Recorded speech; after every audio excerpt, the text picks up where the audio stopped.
year 525 BC, a Persian army under Cambyses arrived outside the Egyptian frontier fortress of Pelusium, and according to the story that has been told about that battle ever since, they did something nobody had tried before. They put cats in front of the army. The account describes Persian soldiers painting the image of the cat goddess onto their shields and driving live cats and other sacred animals ahead of their advancing line. The Egyptian defenders, who lived under a legal and religious system in which harming a cat was among the most serious offenses a person could commit, could not release their arrows. To shoot into that advancing mass was to kill the animals, and to kill the animals was unthinkable. Pelusium fell. Within a short time, the 26th dynasty was finished, and Egypt was a Persian province. Now, before going any further, that account needs an honest label. It comes from a Greek writer working roughly 7 centuries after the battle. Herodotus, who was much closer to those events and who wrote at considerable length about Egyptian attitudes toward cats, says nothing about it. Most historians treat it as a later invention rather than a report of what happened on the day. But hold on to why it was invented, because that is the actual point.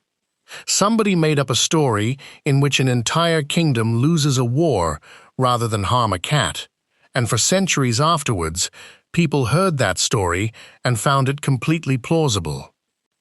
That tells you exactly how far this had gone. That was 525 BC. But the story of how a small, solitary predator ended up with that kind of power over human beings starts about 9,000 years before it, on an island in the eastern Mediterranean. On Cyprus, at a site occupied around 9,500 years ago, there is a human burial. Beside it, in its own small pit, deliberately placed, lies a cat. The 2 graves were dug at the same time. The animal was about 8 months old. It shows no sign of having been butchered or eaten, which was the ordinary fate of most animals near a settlement, and it was laid in the ground with the same care as the person beside it. And here is what makes that burial genuinely important, beyond the sentiment of it. There were no cats on Cyprus. The island had no native wildcat population. It is separated from the mainland by open sea, which means that at some point before that burial, somebody put a cat on a boat and crossed to an island with it and kept it alive at the other end. People do not do that with vermin. They do it with something they value. 9,500 years ago, before writing, before the wheel, before metal, someone thought a cat was worth a sea crossing. So where did the relationship come from, and why does it look so different from every other domestic animal? The ancestor is a small wild cat of North Africa and the Near East, an animal that still exists and that looks, at a distance, almost exactly like an ordinary striped house cat, slightly larger, longer in the leg, and completely intolerant of human beings. And the way it came into human life was not through capture or breeding or any deliberate decision at all. It came through grain. When people in the Fertile Crescent began storing surplus harvest, they created something the world had never contained before, which was a large quantity of dry food sitting in one place, year-round, out of the weather. That is a paradise for rodents, and rodent populations around early settlements exploded, which meant that the villages of the first farmers were suddenly the best hunting grounds in the region for anything that ate mice. The wildcats that could tolerate being near people ate extremely well. The ones that could not, did not.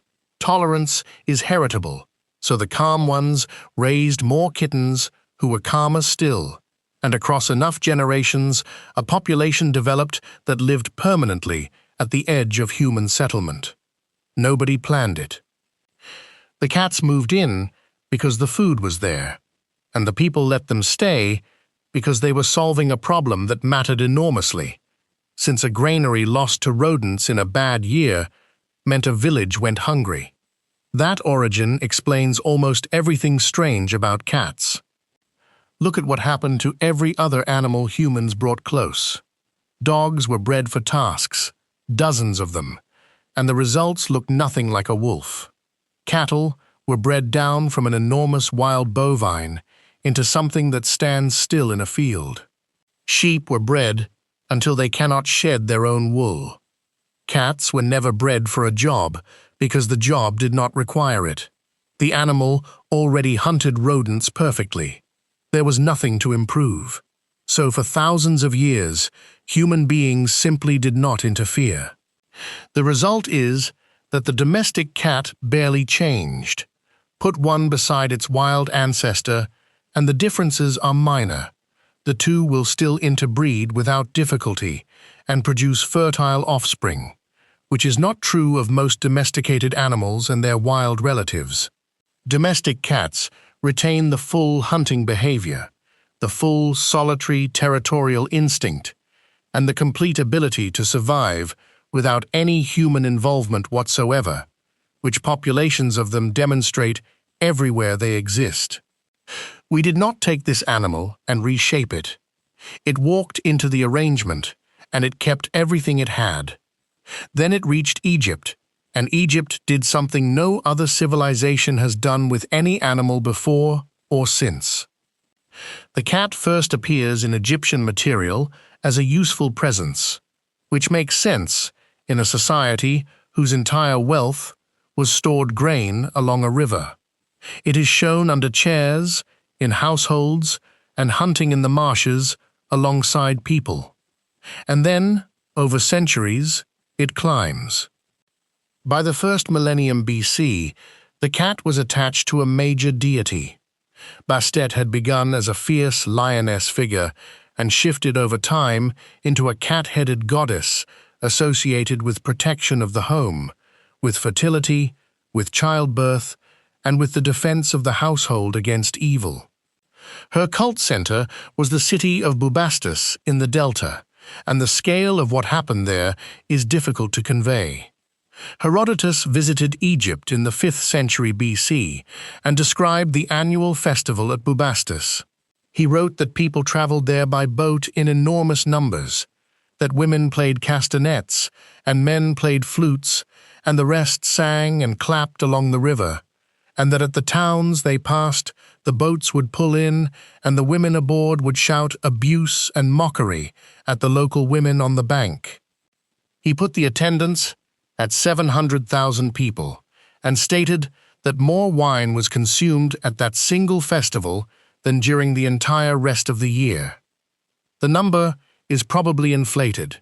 Ancient writers routinely exaggerate crowds. But the festival was real, and it was enormous, and it existed because of a cat. Herodotus also described what happened inside an Egyptian household when the family cat died.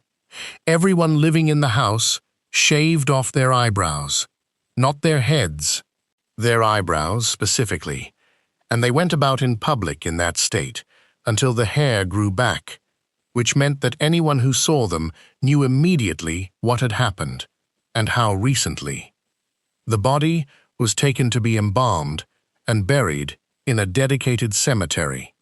He described one more thing, and it is the detail that shows how deep it went.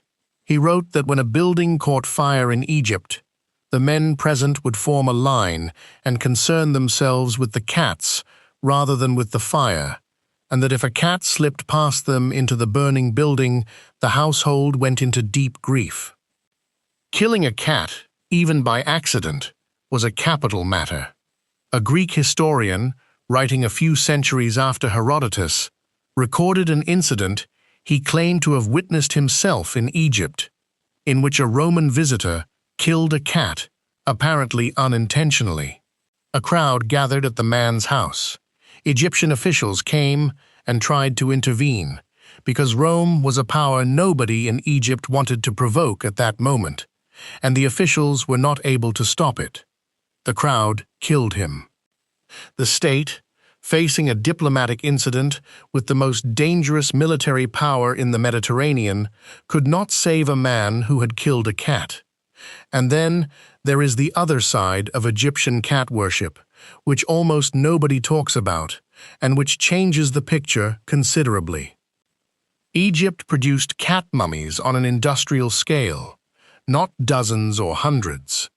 The cemeteries associated with cat burials contain them in numbers running into the hundreds of thousands, and the sites are spread along the Nile, at Bubastis, at Saqqara, at Beni Hassan, and elsewhere. Most of these were not household pets that had died of old age and been laid to rest by grieving families. They were votive offerings. A pilgrim visiting a temple would purchase a mummified cat and dedicate it to the goddess, in the same way a person elsewhere might buy a candle or leave a coin. It was an act of devotion, and it required a supply. When those bundles have been unwrapped and examined, the pattern is consistent, and it is grim. A very large proportion of them are young animals, many only a few months old. A substantial number show broken necks or signs of strangulation. The temples were breeding cats in order to kill them. There were enclosures attached to the sanctuaries, and cats were raised there specifically to be killed at the right age, embalmed, wrapped, and sold to worshippers who wanted to make an offering to the goddess who protected cats. Some of the bundles do not contain a complete cat at all.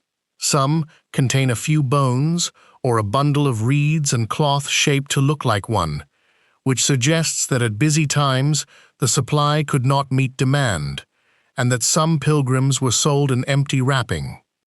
So the civilization that executed a man for killing a cat was also, at exactly the same time, running an operation that killed young cats by the 100,000.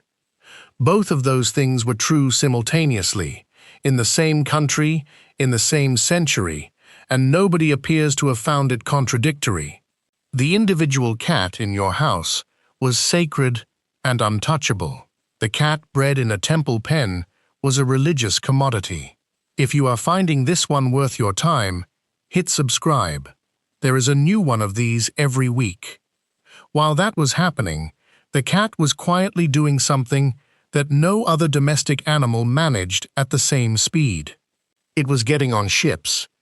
Egypt restricted the export of cats for a long period, and there are accounts of officials being sent abroad specifically to buy or retrieve cats that had been taken out of the country. Whether that was strictly enforced is unclear, but it did not hold. Because every merchant vessel in the Mediterranean had the same problem, which was rodents in the cargo and rodents in the ship's stores, and a cat solved it without needing to be fed, trained, walked, or managed in any way. It caught its own food. It took up no space. It did not need to be told what to do. There has never been a better piece of maritime equipment. So cats went aboard, and they went everywhere the ships went.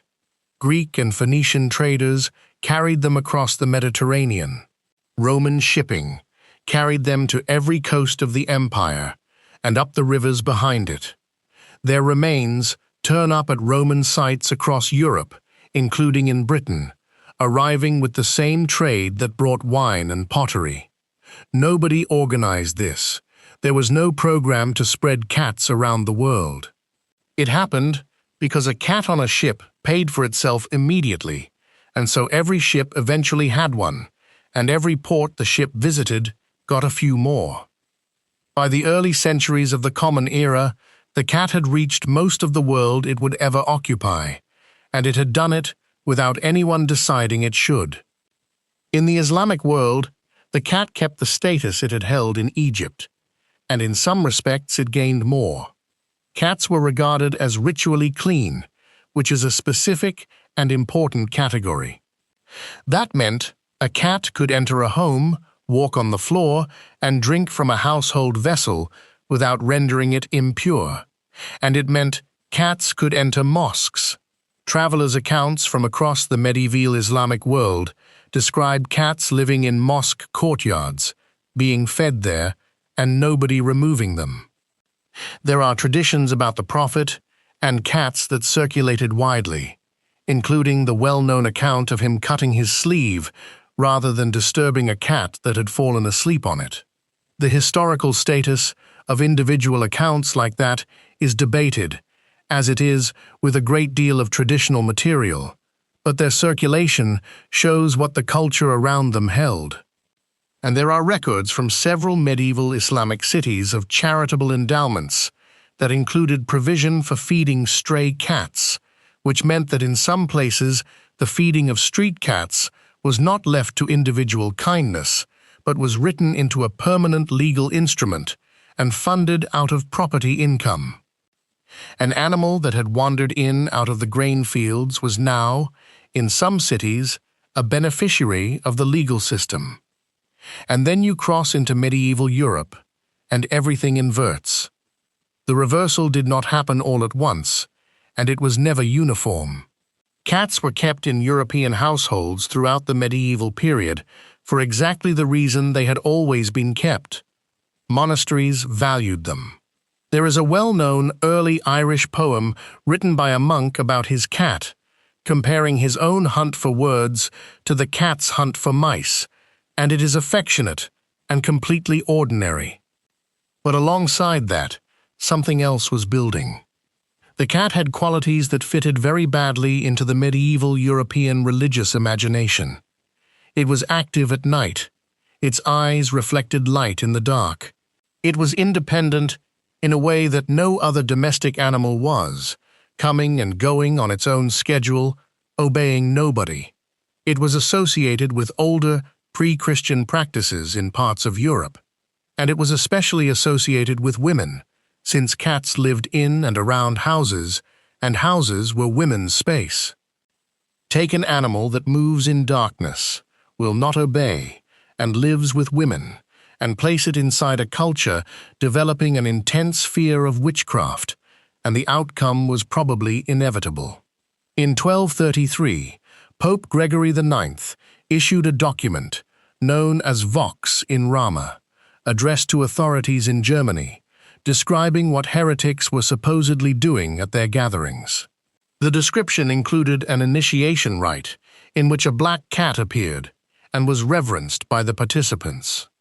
It is worth being careful here, because this document is frequently described online as a papal order to exterminate cats across Europe, and it was nothing of the kind. It was a letter about an alleged heretical sect in one region. It gave no instruction about cats generally, and historians who work on this period regard the claim that it caused a continent-wide cat purge as substantially overstated. But the association it recorded was real, and it hardened over the following centuries. By the height of the witch trials, the cat was fixed in the European mind as the companion of the witch, the shape the devil took, and the form a familiar spirit assumed. And that had consequences that were not symbolic. Cats were killed in Europe as part of public ritual for centuries, and it was not hidden or shameful. It was a civic festival. In Paris, on the eve of the Feast of St. John, an enormous bonfire was built in a public square, and cats were placed in a sack or a barrel and suspended over it, and burned alive in front of a crowd, with music. This was not a fringe activity. It was an official municipal event. The king was expected to attend and sometimes to light the fire personally. A French king did so as a boy in the mid-17th century, and it was some years later before the practice was ended. In parts of the Low Countries, cats were thrown from the tower of a town belfry onto the square below as part of a regular festival, a tradition that the town in question still commemorates today with toy cats instead of live ones. Across Europe, there were practices of walling live cats into the foundations or roof spaces of new buildings as a protective charm, and desiccated cat remains have been recovered from the structure of a great many old houses. Read all of that against the Egyptian material, and consider that it is the same animal, the same small predator that had walked out of the grain fields, that a family in Egypt mourned by shaving their eyebrows, that could not be exported without official permission, that got a man torn apart by a mob in the street, was being burned alive in a public square in front of a king as entertainment. The cat had not changed, not its behaviour, not its habits, not its usefulness. It was still doing precisely what it had always done, which was killing rodents around human settlements and otherwise minding its own business. Everything that changed was the story people told about it. There is one more claim that needs addressing here, because it is repeated constantly and it is far too neat to be true. The claim is that Europe's persecution of cats removed the predators that controlled rats, and that this caused or worsened the Black Death. It is a very satisfying story. It has a moral shape. Superstition kills the useful animal, and the punishment arrives as plague. The evidence does not support it in that form. Cat persecution in medieval Europe was regional, episodic, and tied to particular festivals and particular panics, not a sustained continent-wide extermination that emptied Europe of cats. Cats remained common in European towns throughout the period, because towns needed them. And the transmission of the plague itself was more complicated than the simple rat and flea picture that story assumes, with human parasites and person-to-person routes playing a substantial part in how fast it moved. The honest version is less tidy. Europeans persecuted cats, and Europeans also kept cats, frequently in the same city, in the same decade, and the plague would have devastated Europe regardless. The reason the story spread anyway is that people want the arc to close. They want the animal to be avenged. It is worth noticing how strong that impulse is, because it is the same impulse that made someone invent the story about Pelusium 2,500 years ago. The final chapter of this belongs to the 19th century, and it is the strangest ending any of this could have had. By that point, the Egyptian cat cemeteries had been located, and their contents were understood to be enormous. What was not understood, or not cared about, was what to do with them. They were not, at first, treated as archaeology. They were treated as a resource. Mummified animal remains, being largely dried organic matter, are rich in the compounds that agricultural fertilizer is made from, and there were hundreds of thousands of them, sitting in the dry ground, requiring nothing but the labor to dig them out. In 1890, a consignment of cat mummies excavated at Beni Hassan was loaded onto a ship and sent to Liverpool. The quantity is usually given as around 19 tons, containing something in the region of 180,000 animals. They were sold at auction. The auctioneer is said to have used a cat's head as his gavel.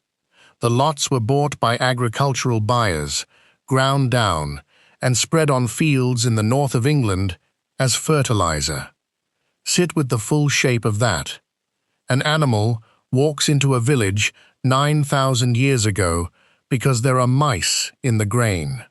Over the following millennia, one civilization raises it to a god, mourns it with public disfigurement, executes people for harming it, and buries it with the same rites used for human beings. Another civilization calls it a servant of the devil and burns it alive in a public square while a king watches. And then, in the end, the sacred bodies from the first were dug out of the ground and shipped across a sea and scattered over the fields of the second to make the crops grow. The grain again. It began with grain, and it ended with grain. Through the entire span of that, from the Cyprus burial to the Liverpool auction house, the cat itself did nothing differently. It did not become more loyal, or more useful, or more obedient. It did not develop a version of itself that served human purposes better, because it was never bred to. It hunted rodents. It kept its own hours. It went where it wanted, and it accepted human company on terms it set itself. Every other animal we brought close, we changed. The wolf became something that cannot live without us.